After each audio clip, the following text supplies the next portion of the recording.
membesarkan anaknya, maka keduanya lalu berebut anak yang kasus berebut bayi. Biasanya memang sudah ada dari dulunya.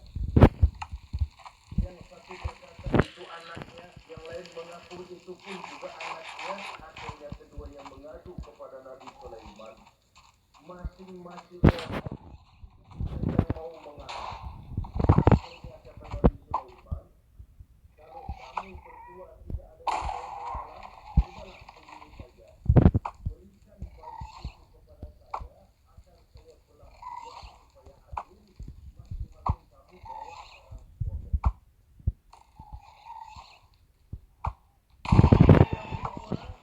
Bersinar matanya, dia hanya gembira dengan keputusan ini. Saya setuju Nabi Sulaiman, ini keputusan yang sangat adil. Betul, belah dua saja bayi ini.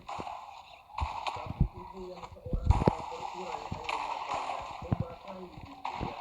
Ya Sulaiman, daripada Tuhan belah dua anak itu, biarlah berikan saja kepada ibu yang mengasihi ini. Tidak sampai hati saya dengan anak yang begini harus menjadi korban. Biarlah dia diasuh oleh ibu yang mengasihinya tadi, asal dia tetap hidup. Nabi Sulaiman tersenyum, lalu berkata kepada ibu yang berurai air matanya, karena Tuhan memang benar adil. Sebab sekejam-kejamnya hati seorang ibu tidak akan sampai melihat anaknya dibelah dua. Adapun engkau ibu yang gembira, engkau sesungguhnya ibu yang kurang ajar. Cuma sekedar ngaku-ngaku, buktinya anak mau dibelah dua, kamu setuju. Ibu macam apa kamu anak dibelah dua setuju?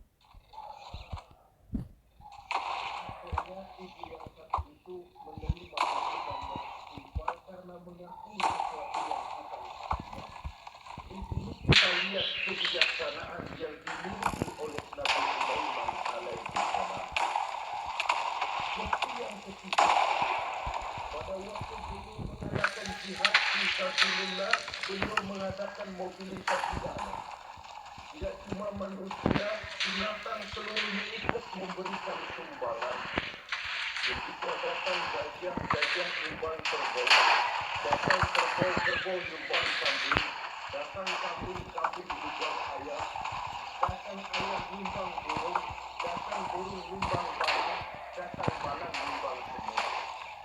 Gajah yang nyumbang kerbau melihat balang nyumbang semut ketawa. Hai semut, tapi hai balang, Nabi Sulaiman kamu berikan semut untuk apa kayak gitu kecilnya? Lihat yang saya adil.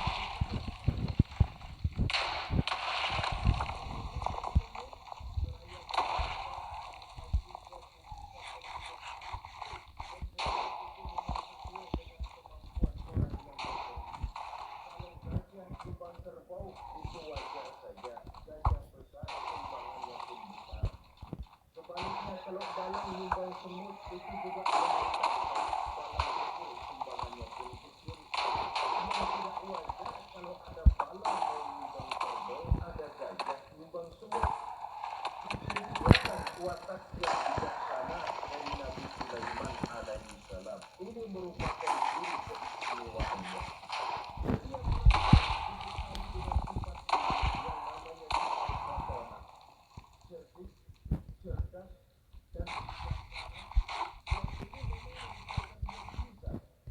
Kecerdasan seorang rasul tidak merupakan hasil sekolahan, tapi merupakan bimbingan wahyu semata-mata, dan ini yang tidak bisa ditandingi oleh manusia. Jadi jangan lalu ngambil dalih Rasul aja nggak sekolah pintar lalu ikut sekolah itu khusus dia kok. Sifat yang namanya fatwa itu merupakan bimbingan daripada wahyu. Adapun manusia, jikalau dia mau cerdik, jikalau dia mau cerdas, jikalau dia mau bijaksana, dia harus belajar. Dia lewat bangku sekolah, dia lewat teman bergaul, dia lewat bertanya kepada orang-orang pandai, atau autodidak. Dengan itu banyak membaca dari kehidupan ini. Dengan demikian nilai kecerdasan dan kebijaksanaannya akan bisa meningkat adanya. Ini keistimewaan pertama. Keistimewaan yang kedua, Nabi Sulaiman diberikan kekuasaan oleh Allah sehingga bisa menguasai angin, jin, bahkan juga mengerti segala macam bahasa binatang. Menguasai angin, ini bisa menundukkan angin ribut dan memerintahkan angin. Dalam surat Al-Anbiya ayat 81 kita temukan وَلِسُلَيْمَانَ الرِّيحَ عَاصِفَةً تَجْرِي بِأَمْرِهِ إِلَى الْأَرْضِ الَّتِي بَارَكْنَا فِيهَا. Dan bagi Sulaiman, dia mampu menundukkan angin ribut yang bertiup menurut perintahnya ke permukaan bumi yang kami berkahi di dalamnya. Menguasai angin, barangkali istilah sekarangnya, memahami betul meteorologi. Itu sebabnya mukjizat hanya diberikan kepada Rasul, orang yang jiwanya sudah stabil. Coba kalau potongan kita diberikan keistimewaan bisa ngatur angin, saban hari main angin. Nggak boleh ada orang kita kesel sama orang undang angin, pantan saja. Maka mukjizat semacam ini hanya diberikan kepada orang yang jiwanya sudah stabil. Ada satu cerita, namanya juga cerita, tapi kebenarannya mendekati. Seorang wali di tanah Jawa sholat Jumat di Masjidil Haram di Mekah. Namanya wali kalau di Jawa kan pakai belangkon. Dia sembahyang di Masjidil Haram. Ini ada orang Arab usil, tumben ngelihat belangkon.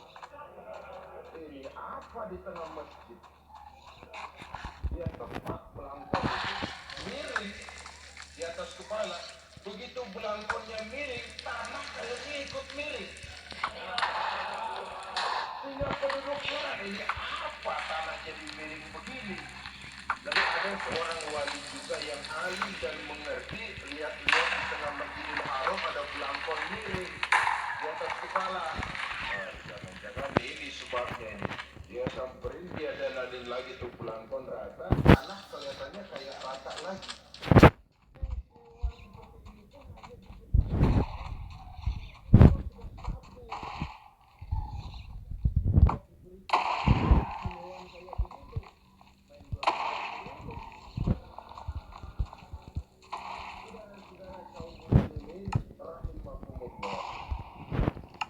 Juga bisa menguasai jin, memerintahkan jin, dan juga mengerti segala macam bahasa binatang. Kita bisa lihat dalam surah As-Saba ayat 12. Demikian juga tentang mengerti bahasa binatang. Pada satu hari Nabi Sulaiman dan bala tentaranya lewat di satu lembah. Lembah itu kebetulan lembah semut. Ketika mereka lewat di lembah itu, Raja Semut lihat dari kejauhan, dia pidato kepada rakyatnya para semut itu. Apa katanya? Ya ayyuhan namlu dukhulu masakinakum la ya'timannakum Sulaiman wa junuduh wa hum la yash'urun. Jadi ini Raja Semut melihat Nabi Sulaiman datang bersama seluruh bala tentaranya, dia pidato kepada rakyatnya. Terima kasih. Wassalamualaikum warahmatullahi wabarakatuh.